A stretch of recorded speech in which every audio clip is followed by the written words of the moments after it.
I'm Nora, 32, and I never imagined my mother-in-law would hand me divorce papers like a birthday gift. The cream envelope, tied with gold ribbon, looked innocent until I opened it in front of the entire Harrison family. Vivian's triumphant smile as she announced, "You never belonged in this family," still haunts me.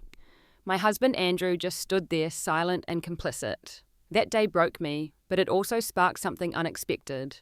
My elaborate plan for Vivian's lavish 60th birthday party that would change everything. Before I share what happened at that birthday party, let me know where you're watching from. Hit like and subscribe if you've ever dealt with toxic in-laws who thought they could break you. The first time I met Andrew Harrison was at the Spring Charity Gala for Children's Hospital 5 years ago. I wasn't a guest. I was the graphic designer hired to create the promotional materials for the event. My small design studio had been building a solid reputation in Chicago, and landing the gala contract had been a major win for my business. I was at the event making sure the signage was properly displayed when Andrew approached me. Tall with sandy brown hair and striking green eyes, he had the confident stance of someone who had never questioned his place in the world. "These designs are exceptional," he said, gesturing to the event program in his hand. "Who's responsible for them?" When I told him it was me, his eyebrows raised slightly in surprise. Then he smiled, a genuine smile that crinkled the corners of his eyes. We talked for nearly an hour that night about design, about the charity's mission, about our favorite hidden spots in Chicago. By the time he asked for my number, I was already hoping he would. Our romance moved quickly. Andrew was 34, CFO of his family's development company, Harrison Properties. I learned that the Harrisons were old money. 3 generations of wealth accumulated through real estate and strategic investments. They weren't just rich, they were influential with connections to Chicago's political and social elite. I came from a different world entirely, raised by a single mother who worked as a nurse in Milwaukee, putting myself through art school with scholarships and part-time jobs. My success as a designer was hard-earned, something I took immense pride in. The first indication that our different backgrounds might be an issue came when Andrew suggested meeting his mother for lunch just 3 months into our relationship. "She's particular," he warned me as we pulled up to the exclusive Lakeshore Drive address. "But she'll love you once she gets to know you." Vivian Harrison was impeccably put together. Not a silver hair out of place, designer clothing that looked effortlessly elegant, jewelry that was expensive but not ostentatious. Her handshake was firm, her smile practiced. "So," she said after we were seated, "Andrew tells me you're an artist of some sort." "I'm a graphic designer," I corrected gently. "I own Bright Path Design Studio downtown." "How lovely to have a little hobby business," she replied, her tone making it clear she didn't consider my career legitimate. "Where did you attend university, dear?" "Milwaukee Institute of Art and Design." "I'm not familiar with it," she said, though her slight frown suggested this was a strike against me. "And your family? What does your father do?" The questions continued through lunch, each one carefully designed to highlight the gap between Andrew's world and mine. By dessert, I understood clearly that Vivian Harrison considered me unsuitable for her son, but I was in love with Andrew and determined to win his mother over. I began the exhausting work of trying to be the perfect girlfriend and eventually the perfect fiancée. I researched proper etiquette, updated my wardrobe to meet the unspoken Harrison standards, and volunteered for the family foundation events. When Andrew proposed 6 months after we met, Vivian's response was a tight smile and a comment about hoping it works out. Andrew assured me she just needed time to adjust to the idea. The wedding planning became Vivian's domain. My suggestions for a smaller, more intimate ceremony were politely acknowledged, then ignored. Instead, we had a 300-guest extravaganza at the Chicago Botanical Gardens with a guest list dominated by Harrison family connections and business associates. My mother and handful of friends seemed like an afterthought tucked into a corner table at the reception. "It's important to my family," Andrew explained whenever I expressed concern. "Mother knows these events inside and out." On my wedding day, I felt more like an accessory than a bride. Vivian had selected my dress, a designer. She approved of the flowers, white roses, nothing common like lilies, and even the music. Classical, only nothing contemporary. When I appeared at the top of the aisle, her critical gaze swept over me, making one final assessment before nodding slightly. I had passed barely. After the wedding, the subtle power dynamics became clearer. Whenever there was a disagreement between Vivian and me, Andrew would initially support me in private, but eventually side with his mother in any direct confrontation. "That's just how she is," became his mantra. "She means well." At Vivian's suggestion, I gradually wound down my freelance business to work for the Harrison Family Foundation as their creative director. The role came with prestige and a generous salary, but it also meant reporting directly to the foundation board, which Vivian chaired. "It's perfect," she had said. "You'll be using your talents to help the family legacy rather than working with all those unknown clients. Much more suitable for a Harrison wife." The transition effectively placed me under Vivian's professional control. My designs needed her approval, my ideas required her sign-off, and my work schedule adapted to foundation needs rather than my creative rhythms. The vibrant independent business I had built was replaced by committee meetings and Vivian's constant critiques. "The font is a bit common, don't you think?" she would say. Or, "Perhaps something more sophisticated for the colour scheme. This looks rather juvenile." The criticisms extended beyond work. At family dinners, Vivian would make comments about my appearance. "That dress is a bit young for you, dear." My background. "How interesting that your mother raised you in an apartment." Or my habits. "A second glass of wine. Are we celebrating something?" Each comment delivered with a smile, each barb wrapped in a veneer of concern. When I tried to discuss the pattern with Andrew, he would look perplexed. "She's just trying to help you fit in with our crowd," he'd say. "You're being oversensitive." But no matter how I dressed, spoke, or behaved, I never quite measured up to Vivian's standards. The realization came gradually, then all at once I would never be good enough, because Vivian had decided from day one that I wasn't Harrison material. No amount of self-improvement or accommodation would change that fundamental assessment. By our second anniversary, I had lost much of my confidence and most of my independence.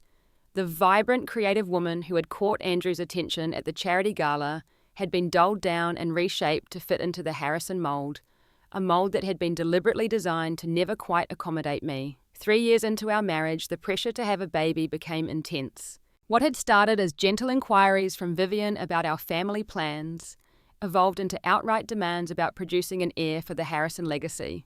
"You're not getting any younger," she remarked at Sunday brunch, eyeing me over her mimosa. "Women in your family have fertility issues, don't they?" The comment stung particularly because we had been trying to conceive for 8 months without success. I hadn't shared this information with Vivian, but somehow she always seemed to know exactly where to press to cause maximum pain. "Mother," Andrew warned quietly but without any real conviction. "I'm simply concerned," Vivian continued. "The Harrison line has continued unbroken for generations. I've taken the liberty of scheduling a consultation with Dr. Rosenthal. He's the best fertility specialist in Chicago." I pushed my food around the plate, appetite gone. "We're not at that stage yet, Vivian, and when we are, we'll choose our own doctor." Her lips thinned. "Pride has no place when it comes to family duty, Nora." That evening, Andrew and I had our first major fight about his mother. "She's overstepping," I insisted. "Our reproductive choices are not her business." "She wants grandchildren," he defended. "Is that so terrible? And Dr. Rosenthal is the best." "That's not the point. The point is that she constantly undermines me, criticizes me, and now she's treating my body like some kind of Harrison family incubator." Andrew's face hardened in a way I hadn't seen before. "You knew what you were signing up for when you married me. The Harrison name means something in this city. There are expectations. I married you, not your family legacy," I countered. But even as I said it, I knew it wasn't entirely true. The Harrisons came as a package deal with Vivian firmly at the center. As the months passed, I noticed Andrew becoming increasingly distant. He worked later, travelled more for business, and when he was home, he was distracted, constantly checking his phone. The easy connection we'd once shared felt strained and fragile. One night I woke to find Andrew's side of the bed empty. It was after midnight, and I could hear his voice from his home office down the hall. He was speaking quietly, but there was a warmth in his tone that had been absent in our recent conversations. I shouldn't have done it, but worry and suspicion drove me to check his phone the next morning while he showered. The text thread with someone saved simply as E made my blood run cold. "Miss talking to you like this. Dinner was perfect, just like old times." Some things never change, do they? There were no explicit messages, nothing I could point to as definitive evidence of an affair, but the intimate tone was unmistakable. When I confronted Andrew, he dismissed my concerns immediately. "That's Elise Whitman, an old friend. We had a business dinner about the lakefront project. You're reading things that aren't there. An old friend or an old girlfriend, I pressed. His hesitation told me everything. We dated in college. It was nothing serious. She's on the zoning committee now, and we needed her support for the new development. This is business, Nora. Don't make it something it's not. The gaslighting was subtle but effective. By the end of the conversation, I was apologizing for invading his privacy, doubting what my instincts were screaming was inappropriate. At best, an emotional affair at worst. 2 weeks later, I was having coffee with Charlotte Turner, one of the few genuine friends I'd made in the Harrison social circle. Charlotte was married to Andrew's cousin and had always been kind to me, perhaps because she too had married into the family, rather than being born into it. I saw Andrew and Elise at Gibson's last week, she mentioned casually. I didn't realize they were still so close. My cup froze halfway to my lips. Last week he told me he was in Milwaukee for a site visit. Charlotte's expression shifted from surprise to concern. Oh, I probably misunderstood. It was just a quick hello as I was leaving, but the damage was done. When I pressed further, Charlotte reluctantly shared what she knew Elise and Andrew had dated seriously through college and were considered the perfect match by both families until they broke up shortly after graduation. According to rumours, Vivian had never stopped hoping they would reconcile. I shouldn't be telling you this, Charlotte said, reaching for my hand across the table, but Vivian has been orchestrating accidental meetings between them for months. Committee events, charity functions, placing them together whenever possible. The betrayal felt like a physical blow. Not just Andrew's lies, but the realization that Vivian had been actively working to reconnect my husband with his ex-girlfriend while smiling to my face at family dinners. My world began to shrink. Friends from my pre-Harrison life had gradually fallen away as my schedule filled with foundation obligations and family commitments. My mother lived 3 states away, and our relationship had grown strained as I shared less and less about my increasingly complicated marriage. Even my creative outlet had been channeled into work that required Vivian's approval. The final confirmation of my suspicions came during a dinner at Vivian's home. I had excused myself to use the restroom, but paused in the hallway when I heard my name. Nora was a mistake, Vivian's crisp voice carried clearly.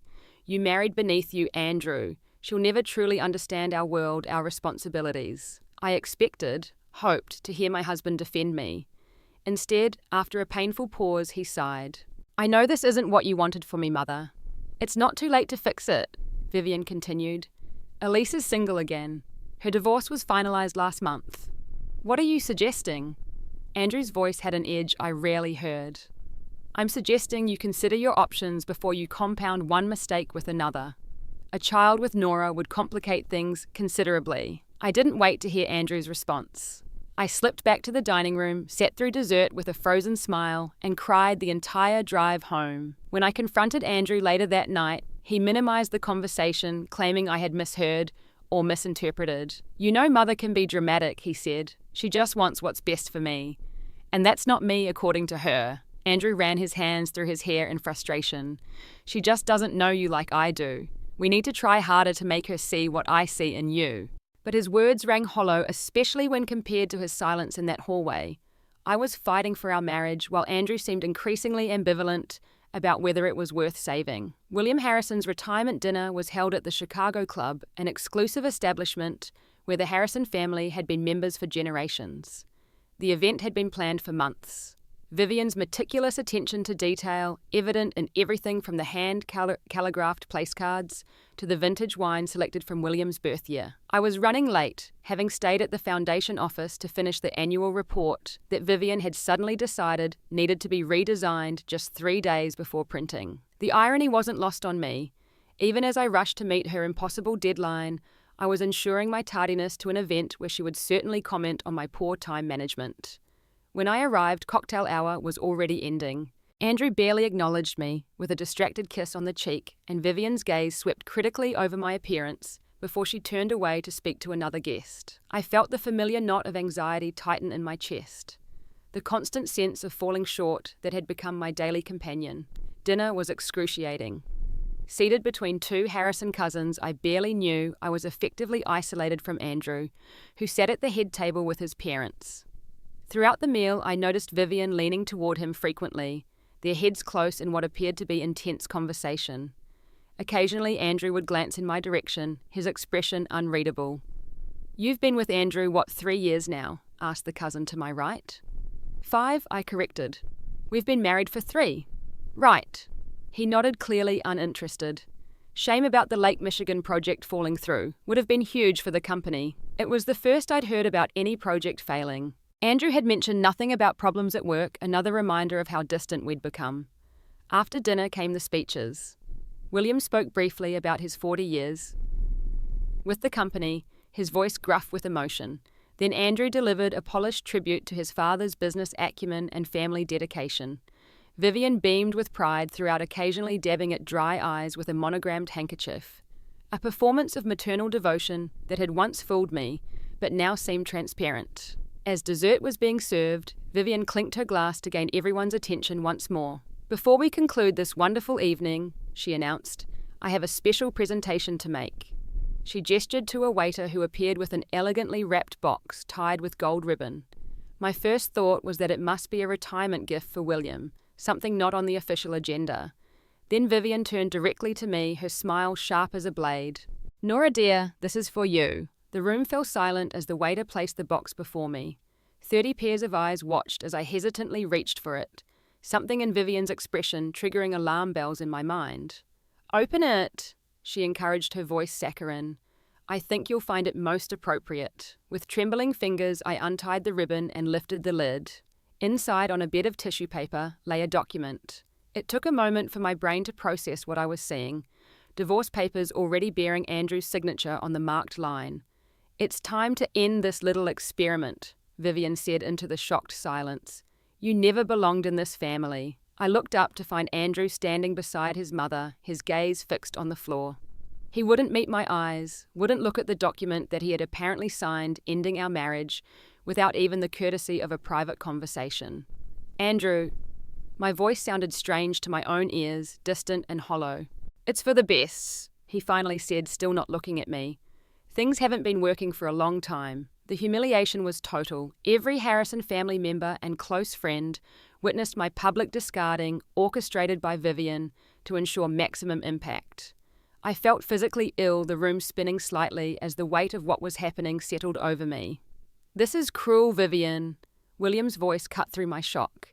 It was perhaps the first time I'd ever heard him directly contradict his wife. "This should have been handled privately." "Nonsense," Vivian dismissed. "Clean breaks are kindest. Now everyone understands where things stand." I stood on unsteady legs, clutching the divorce papers in my hand. "Where things stand," I echoed, my voice surprisingly steady despite the chaos inside me. "Is that you finally got what you wanted? You never intended to give me a chance." "Don't be dramatic," Vivian sighed. "This was always the most likely outcome. Andrew needs someone who understands our world." "Someone like Elise?" I asked, and had the small satisfaction of seeing surprise flicker across her perfectly composed face. "Yes, I know about the meetings you've been arranging, the lies, the manipulation." Andrew stepped forward, finally finding his voice. "Nora, that's enough. Don't make a scene." The irony of his statement, as if I were the one who had orchestrated this public humiliation, broke something inside me. Without another word, I turned and walked out of the dining room, out of the Chicago club, out of the life I had spent 5 years trying to build, with a man who had just revealed how little I actually meant to him. Charlotte followed me outside, wrapping her coat around my shoulders as I stood shaking in the cold night air. "I'm so sorry," she whispered, tears in her eyes. "I had no idea they would do something so terrible." "I did," I realized aloud. On some level, I always knew Vivian would never accept me. I just didn't think Andrew would choose her over me so completely. As Charlotte called a car to take me home, the home that apparently wasn't mine anymore, I felt something shift inside me. Beyond the pain and humiliation, a tiny spark of anger ignited. Not just anger, but determination. Vivian Harrison had won this round, but the game wasn't over yet. I spent the first night in a downtown hotel, unable to face, returning to the penthouse apartment I'd shared with Andrew. I barely slept, alternating between bouts of tears and periods of numb disbelief. By morning, the reality had settled in. My marriage was over-ended, not by mutual decision after private discussions, but by a public execution designed to maximize my humiliation. My phone had been buzzing intermittently through the night. Messages from Charlotte checking on me, texts from a few foundation colleagues, who had heard rumors, and finally an email from Andrew with the subject line, "Settlement Terms." The message was brief and businesslike, outlining the financial provisions of our divorce. It referenced the prenuptial agreement I had signed, which severely limited what I would receive after our relatively short marriage. The tone was so cold, so detached, it was hard to believe it came from the man who had once written me love letters describing our future together. I learned later that Vivian had orchestrated every aspect of my removal from Harrison life. By mid-morning, my keycard to the foundation offices had been deactivated. By afternoon, the locks on our apartment had been changed. My personal belongings would be packed and delivered at a convenient time, according to another email, this one from the Harrison family's attorney. The systematic dismantling of my life continued over the next days. Calls to professional contacts went unanswered or were met with awkward excuses. Invitations were rescinded. It became clear that Vivian had been laying groundwork for months, subtly undermining my professional relationships and isolating me from potential support systems. The prenup I had signed limited me to a lump sum payment that seemed generous when I signed it, before I understood the true extent of Harrison wealth, but would barely cover a year of living expenses in Chicago at the standard Andrew had accustomed me to. I had no access to the marital assets, no claim on the properties we had shared, and apparently no legal right to contest the terms without risking even that modest settlement. 5 days after the retirement dinner debacle, I was sitting in my hotel room surrounded by the few possessions I had managed to recover seriously, considering accepting the unfair settlement just to be done with the whole painful experience. The fight seemed too big, the Harrisons too powerful, my resources too limited. A knock at the door startled me. When I opened it, I found William Harrison standing there looking uncomfortable and out of place in the modestly priced hotel corridor. "May I come in?" he asked, his voice gruff. "I won't take much of your time." Stunned, I stepped aside to let him enter. William and I had never had a conversation without Vivian or Andrew present. In family gatherings, he tended to be a quiet presence, seemingly content to let his wife manage family affairs while he focused on business. "I'm sorry about what happened," he said once the door closed behind him. "The way it was handled, it wasn't right." I nodded, not trusting my voice. After days of anger and tears, this simple acknowledgement threatened to unravel my fragile composure. Vivian has always been... He hesitated, searching for the right word, controlling. "It's gotten worse over the years. I've enabled it, I know that. Looked the other way when I should have spoken up." "Why are you here, William?" I asked, too emotionally exhausted for small talk. He reached into his jacket and removed a USB drive. "Because what she's doing now goes beyond family politics. She's using foundation funds improperly manipulating records. I've suspected for a while but confirmed it recently." He held out the drive to me.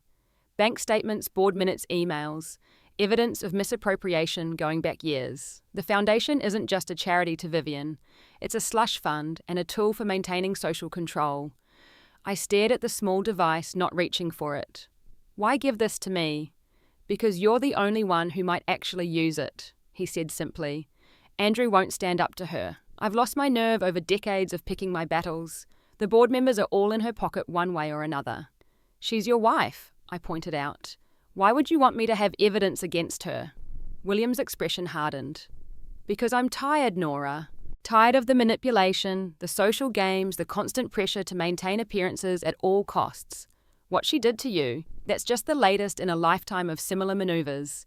Anyone who threatens her control gets eliminated." I slowly took the drive, still suspicious of his motives.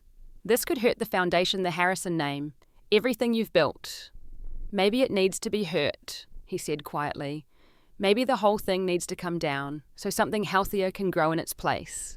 After William left, I sat staring at the USB drive for a long time. It represented a choice. Accept defeat and disappear from the Harrisons' lives as Vivian intended, or fight back using the same ruthless tactics that had been employed against me. The next morning brought another unexpected visitor, Charlotte bearing coffee and a determined expression. "I have something for you," she said, handing me a business card, along with the latte. "Madison Reed, the best divorce attorney in Chicago. She specializes in taking down wealthy families who think they're above the law. Charlotte, I signed a prenup, a very thorough prenup. Prenups can be challenged, especially when there's evidence of coercion or fraud," Charlotte replied.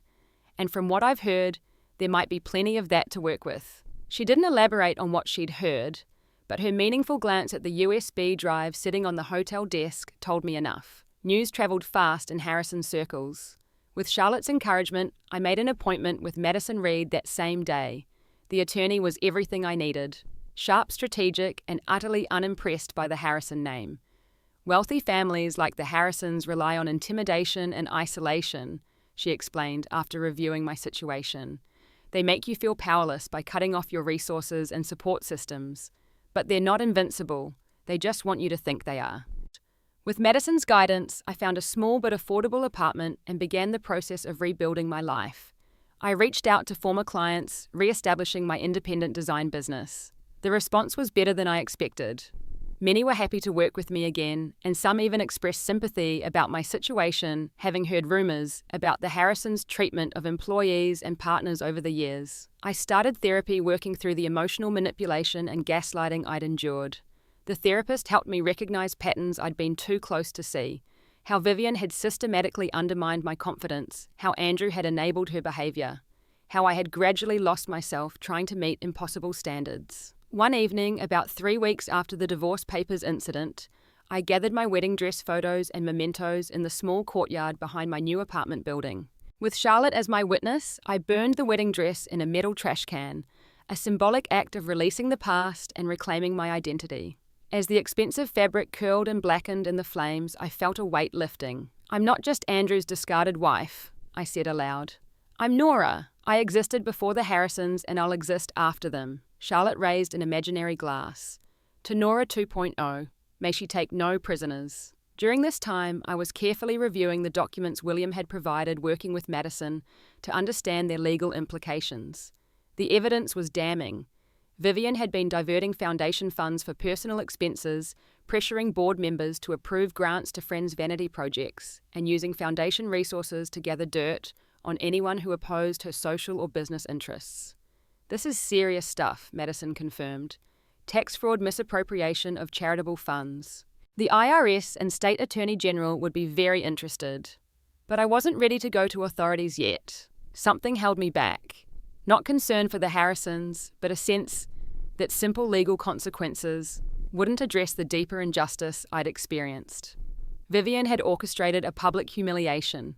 Somehow it seemed fitting that any response should have a public element as well. The catalyst came unexpectedly in the form of a glossy invitation that arrived at my new address, clearly forwarded by someone who knew where I was now living. The embossed card announced Vivian Harrison's 60th birthday celebration to be held at the Langham Hotel in 6 weeks' time. "Why would they invite you?" Charlotte asked when I called her in confusion. "They didn't," I replied, examining the envelope. "There's no formal invitation inside. Someone just sent me the save the date card." We both knew who that someone likely was. William continuing his quiet rebellion against decades of Vivian's control. The gala was positioned as the social event of the season, a $500,000 extravaganza with coverage planned in local society magazines and newspapers. It would be Vivian's moment to shine, to be celebrated by the city's elite, while showcasing her impeccable taste and social standing. As I stared at the announcement, an idea began to form. Vivian had spent decades crafting her public image as a philanthropic leader and social arbiter. Her power came from that reputation as much as from the Harrison fortune. If the documents William provided revealed the reality behind the facade, what better place to expose it than at the very event designed to celebrate her public persona? The plan took shape, gradually refined through conversations with Madison to ensure it remained within legal boundaries, and with Charlotte, who had intimate knowledge of Harrison's social dynamics. A digital forensics expert helped authenticate the documents and emails on the USB drive, while a private investigator Charlotte hired filled in some additional gaps, including confirming Vivian's long-running affair with a married foundation board member. My own contribution would be what I did best: design, creating visuals that told a compelling story that revealed truth in a way that couldn't be dismissed or explained away. But to make this work, I needed access to the birthday celebration planning. The opportunity came through an unexpected channel. The event planning company handling Vivian's birthday had put out a call for design proposals through an agency that sometimes contracted my services. Using a pseudonym and submitting through the agency, I presented concepts that I knew would appeal to Vivian's aesthetic. Elegant, traditional, with just enough modern touches to seem current without being trendy. The irony wasn't lost on me. After years of having my designs critiqued and dismissed by Vivian, I was now creating work specifically calibrated to win her approval. The difference was this time, I knew exactly what game I was playing. When my proposal was selected, I worked through the agency, never directly interacting with Vivian or the Harrison family. I designed everything from the updated invitations to the event program to the multimedia presentation that would showcase highlights from Vivian's life and philanthropic work. It was this presentation that would be the centerpiece of my plan. Working with a trusted videographer who had no connections to the Harrison circle, I created two versions. The approved one that would be reviewed before the event and the real one that would play on the night. The emotional toll of planning this revenge while simultaneously rebuilding my life and going through divorce proceedings was immense. There were days when I questioned whether it was worth it, whether I should just take the settlement and try to move on. Nights when I woke in panic, convinced Vivian would somehow discover my involvement and stop me.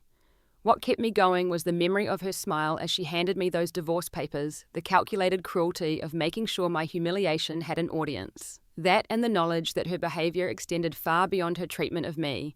The documents William provided showed a pattern of manipulation and exploitation that had harmed many people over the years. 2 weeks before the gala, I met William at a coffee shop, far from Harrison's usual haunts.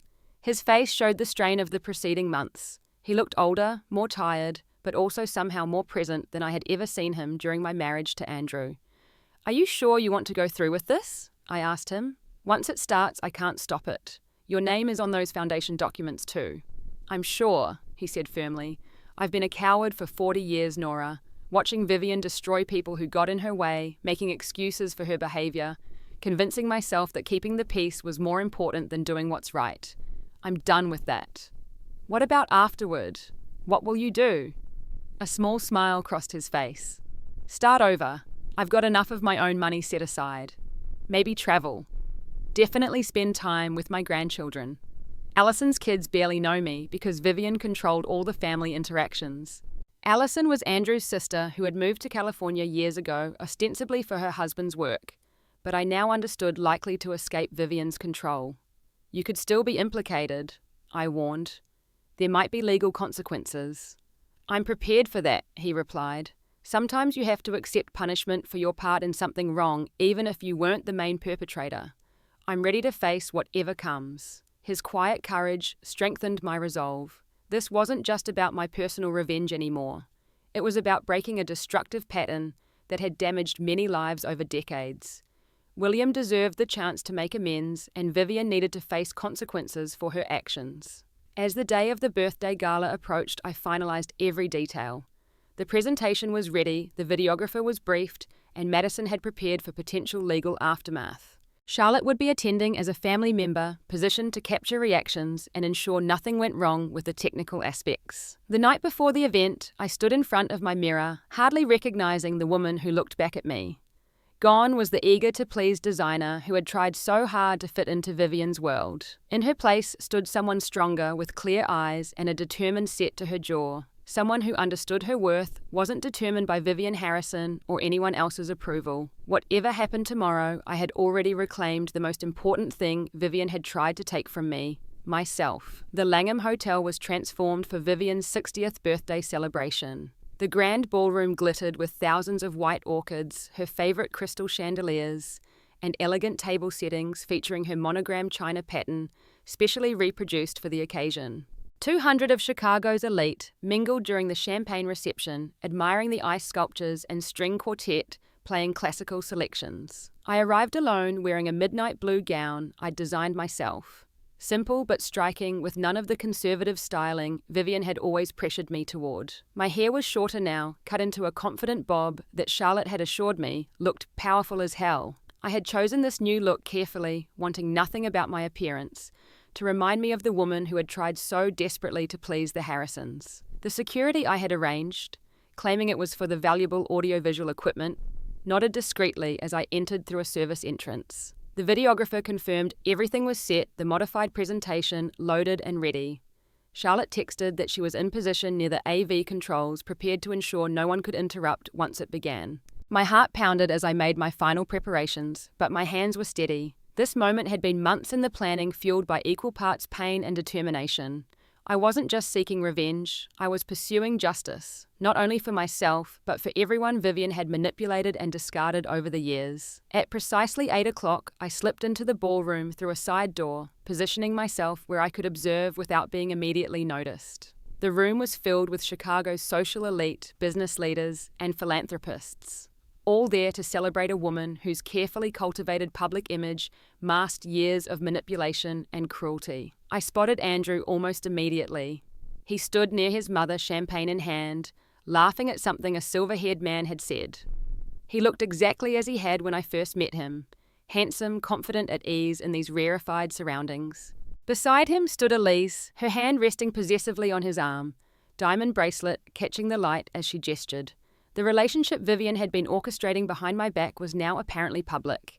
Vivian herself was resplendent in a custom gown that reportedly cost more than some people's annual salary, her silver hair perfectly styled, her posture regal as she accepted birthday wishes from a line of well-wishers. She looked every inch the grande dame of Chicago society, basking in the admiration of people who had no idea who she really was. The dinner service began with an introduction from the Master of Ceremonies, a local news anchor whose charity Vivian's foundation supported. He praised her decades of philanthropic leadership, her impeccable taste, her dedication to making Chicago a better place. With each accolade, I felt a strange calm settle over me. Soon everyone would know the truth behind the facade. After the main course was served and before dessert would arrive, the MC announced it was time for the special video presentation celebrating Vivian's life and contributions. The lights dimmed and the massive screen at the front of the ballroom illuminated. The presentation began exactly as approved. Childhood photos of Vivian, her wedding to William, the birth of her children, the founding of the Harrison Family Foundation. The narration I had written highlighted her accomplishments and philanthropy, the musical score swelling at emotional moments. For the first 5 minutes, it was the perfect tribute to a life of privilege and supposed service. Then came the transition that only Charlotte, the videographer, and I knew about. The screen briefly went black, then returned with a new title, The Truth Behind the Harrison Foundation. What followed was a carefully edited presentation of the evidence William had provided. Bank statements showing misappropriation of funds, emails discussing how to pressure board members, documentation of the foundation's resources being used to investigate and undermine Vivian's personal and social rivals. A collective gasp swept through the ballroom. I heard glass breaking somewhere, as someone dropped a champagne flute in shock. Vivian stood frozen at the head table, her face a mask of disbelief that quickly morphed into fury. The presentation continued relentlessly. Evidence of Vivian's affair with board member Gerald Townsend appeared on screen, including hotel receipts charged to the foundation and emails arranging their meetings under the guise of donor development. Then came footage that even I hadn't expected. Surveillance video showing Andrew and Elise together during my marriage, entering and leaving a Lake Forest property owned by the Harrison Corporation. Chaos erupted in the ballroom. Vivian's team scrambled to stop the presentation, but the security I had hired blocked access to the AV controls. I saw Andrew pushing through the crowd, his face contorted with anger or panic, I couldn't tell which.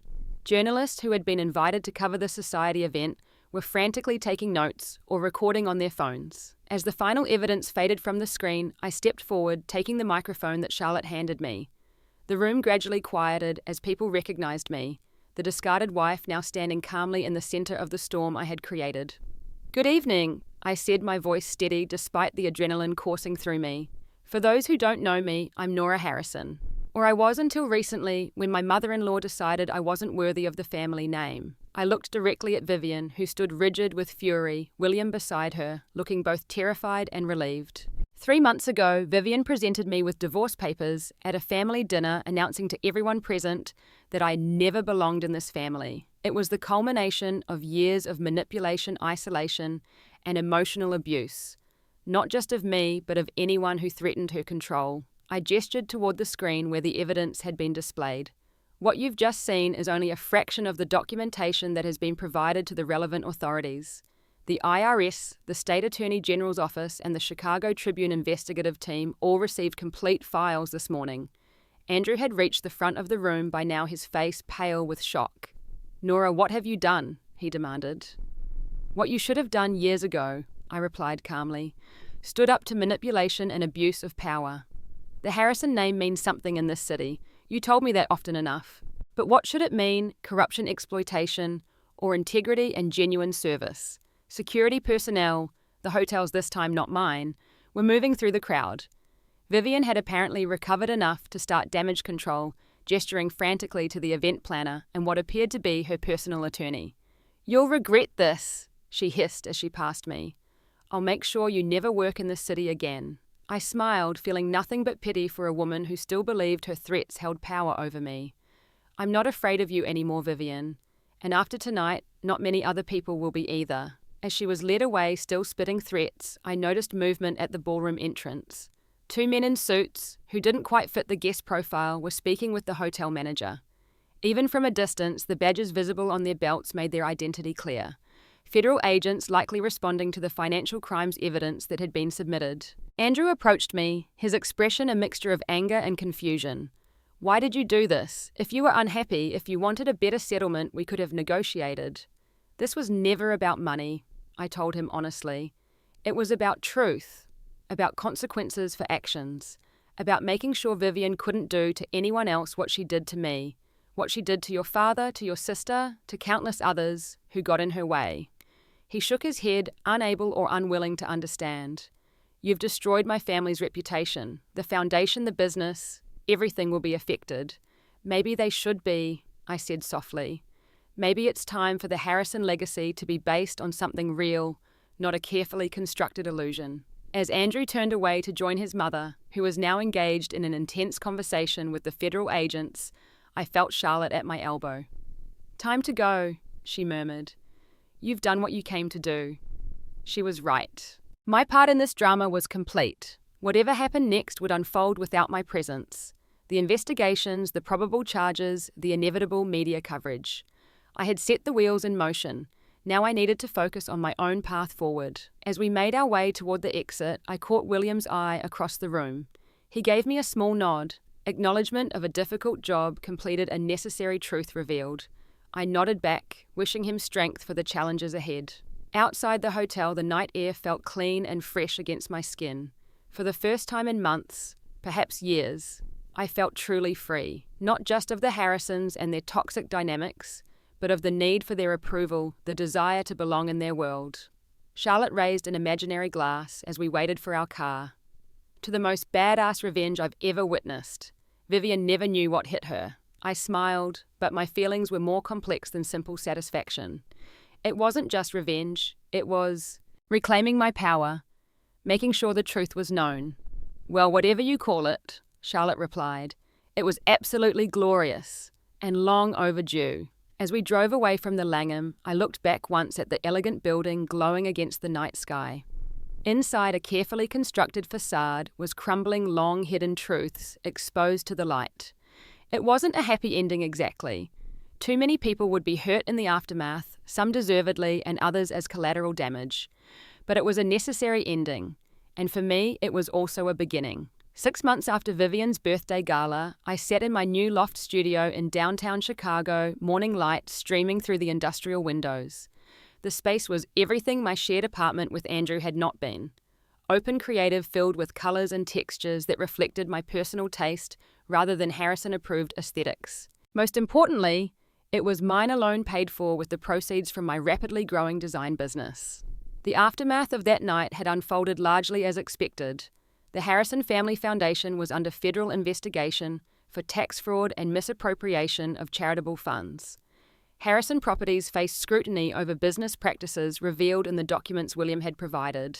Andrew's company was dealing with sanctions related to environmental compliance violations exposed in the presentation. Vivian had been charged with multiple counts of tax evasion and fraud. According to Charlotte, who remained my primary source of Harrison family news, she was out on bail and maintaining her innocence, though several former board members had turned state's evidence in exchange for immunity. The society circles that had once celebrated her now largely shunned her. The same people who had jockeyed for her approval now claiming they had always suspected something wasn't right about the Harrisons. William had filed for divorce and moved to a modest lakefront condo. He was cooperating with investigators and in return would likely face minimal charges. He had started therapy, reconnected with his daughter Allison in California, and was developing a relationship with his grandchildren for the first time.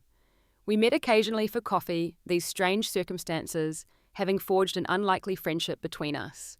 Andrew had reached out several times in the immediate aftermath, his messages alternating between anger and attempts at reconciliation. I didn't respond. The divorce had been finalised 3 months after the gala, with terms far more favourable to me than the original settlement, thanks to Madison's skilled negotiation and the leverage provided by the public exposure of Harrison family misconduct. My own healing had come in stages.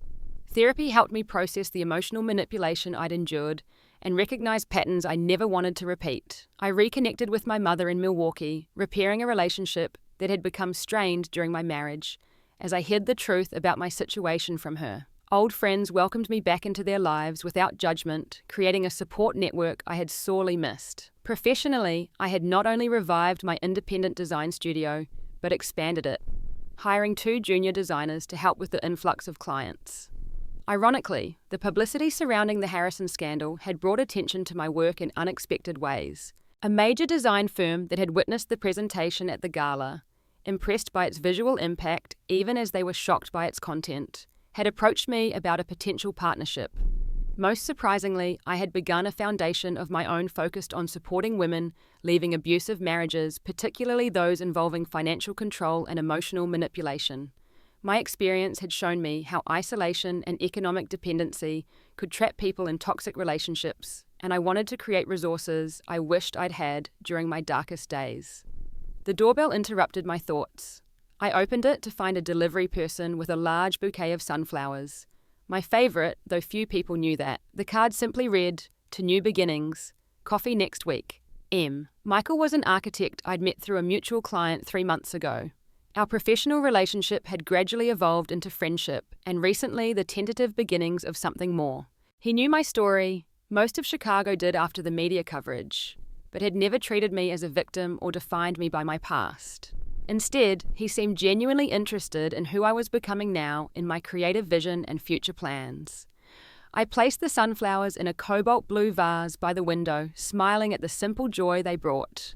5 years ago, I had been so eager to please the Harrisons that I'd claimed to prefer the white roses Vivian favoured, hiding my love of bright, bold sunflowers as somehow too common, too unrefined for my new life. Those small surrenders of self had been the first steps on a path that led to losing myself entirely. Never again would I dim my light or reshape my identity to fit someone else's expectations. The revenge I had taken against Vivian wasn't ultimately about hurting her, though I couldn't deny the satisfaction I'd felt watching her carefully constructed image crumble. It was about reclaiming my power, exposing truth, and ensuring she couldn't continue harming others. In the months since I'd come to understand that forgiveness wasn't about excusing Vivian's behaviour or pretending it hadn't damaged me. It was about freeing myself from the anger that had once threatened to consume me. I would never forget what happened, but I was no longer defined by it. My phone chimed with a text from Charlotte. "Lunch today, have updates on you-know-who." I smiled and replied with a thumbs up. Charlotte had remained a true friend through everything, one of the few positive relationships I'd carried forward from my Harrison life. Her loyalty during my lowest moments had shown me what family should really mean. Not shared names or bloodlines, but love, respect, and showing up when it matters most. As I gathered my portfolio for a client meeting, I caught my reflection in the mirror. The woman looking back at me bore little resemblance to the eager-to-please designer who had first caught Andrew's eye at that charity gala. This Nora stood taller, her eyes clearer, her smile more genuine. She knew her worth wasn't determined by others' approval or her association with a prestigious family name. The journey hadn't been easy. There were still days when old insecurities surfaced, when I questioned my decisions or second-guessed my instincts. But those moments grew fewer as I rebuilt my life on a foundation of authenticity rather than accommodation. If my story has taught me anything, it's that sometimes the most difficult paths lead to the most necessary destinations. That standing up for yourself isn't selfish, it's essential. That boundaries aren't walls to keep others out, but guidelines for how you deserve to be treated. And perhaps most importantly, that the best revenge isn't about destroying those who hurt you. It's about creating a life they can't touch, built on your terms, reflecting your true self. If my story resonated with you, please hit like and subscribe. Share your own stories of overcoming toxic relationships in the comments below. Have you ever had to stand up to someone who undermined your worth? How did you reclaim your power? I read every comment and find strength in our shared experiences. Don't forget to share this video with someone who might need to hear that they deserve better. Thank you for being part of my healing journey.